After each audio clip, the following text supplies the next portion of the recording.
Okay, so nandito ako sa punto ng aking mga relatives and also my loved ones. And shout out here in Cotabato City, Mindanao. So, nalulungkot lang ako because I don't see them. And ngayon lang nabuksan tong itong sementeryo na to sa tagal-tagal ng panahon. And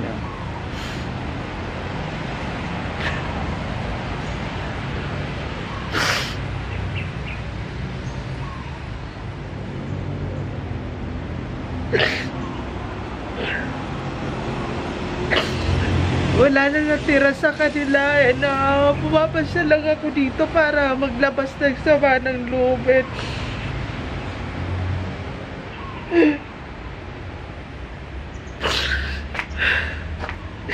Ano ba, itutuloy ko pa ba itong vlog na to?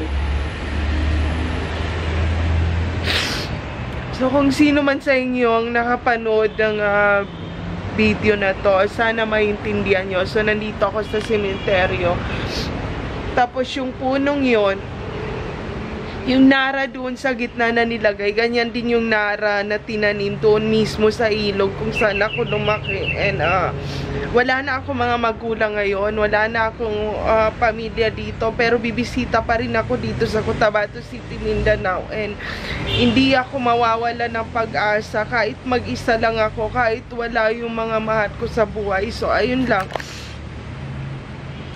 tama.